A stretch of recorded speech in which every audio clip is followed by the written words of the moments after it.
రాష్ట్ర వ్యాప్తంగా చెత్త పన్ను వసూలు చేయడం నిలిపివేత.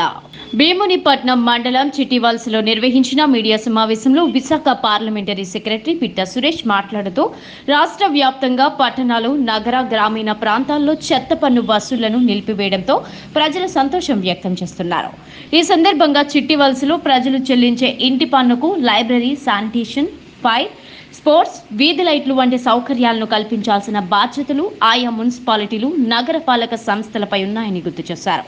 ఇక జగన్ ప్రభుత్వం ఏర్పడ్డాక చెత్త సేకరణ పేరుతో యూజర్ ఛార్జీలను వేరు చేసి ప్రజలను ఇబ్బందులకు గురి చేసిందని, గతంలోనే తాను ఈ విషయంలో ప్రభుత్వాన్ని ప్రశ్నించి ఆ చెత్త జీవోను రద్దు చేయాలని వినతులు ఇచ్చిన సందర్భాలు ఎన్నో ఉన్నాయన్నారు.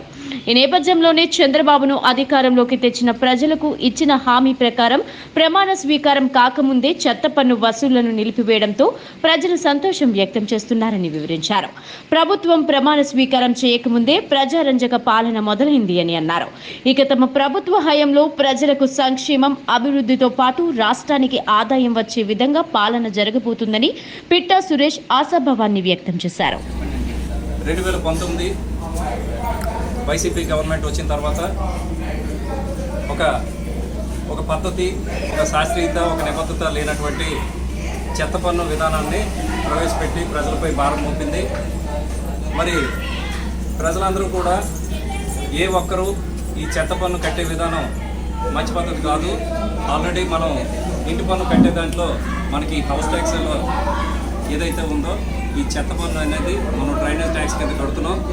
అయినా కూడా మళ్ళీ రెండోసారి ఈ చెత్త పన్ను అనేది వేశారు. దీన్ని ఆ రోజు నుంచి మరి తెలుగుదేశం, జనసేన, బీజేపీ అన్ని రాజకీయ పార్టీలు కూడా ముక్తకంఠంతో ఈ విధానం మంచిది కాదు, ఈ జీవోను రద్దు చేయాలని చెప్పేసి ఆ రోజు నుంచి మరి అడగడం జరిగినా కూడా ఏ ఒక్క దీనిలో కూడా వాళ్ళు ముందు అడుగు వేయలేదు.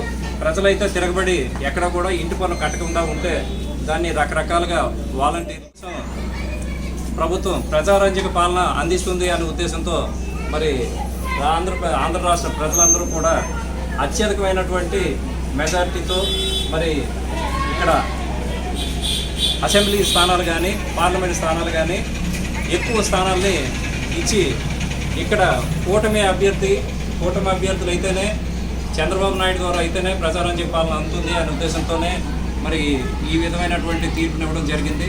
దానిలో భాగంగా మరి అడుగులు వేస్తూ మొట్టమొదటిగా ప్రభుత్వం ఇంకా స్థాపన జరగకముందే, ప్రభుత్వం ఏర్పాటు అనేది ఇంకా జరగడానికి 3 రోజులు ఉంది అనేటప్పటికే ప్రజారంజక పాలన మౌఖికంగా కూడా మరి మొదలుపెట్టడం జరిగింది. ఈ రోజున నగరపాలక సంస్థలకి, పురపాలక సంస్థలకి ఈ చెత్త పన్ను అనేది రద్దు చేయబడుతుంది. అందువల్ల తదుపరి ఆదేశాలు వచ్చేంత వరకు కూడా ఎవరు కూడా ఈ చెత్త పన్ను అనేది కలెక్షన్ చేయొద్దు అని చెప్పేసి అనేది మౌఖికంగా ఆదేశాలు ఇచ్చారు. ప్రజలందరూ కూడా ఈ చెత్త పన్ను ఏదైతే ఉందో దీన్ని అయితే కట్టవలసిన అవసరం లేదు అని చెప్పేసి అనేది అందరికీ తెలియజేసినందుకు ప్రజలందరూ కూడా మరి ప్రభుత్వం ఏర్పాటు అవ్వకముందే మరి ప్రజారంజక పాలన మొదలైందని అనేది హర్షం వ్యక్తం చేస్తున్నారు.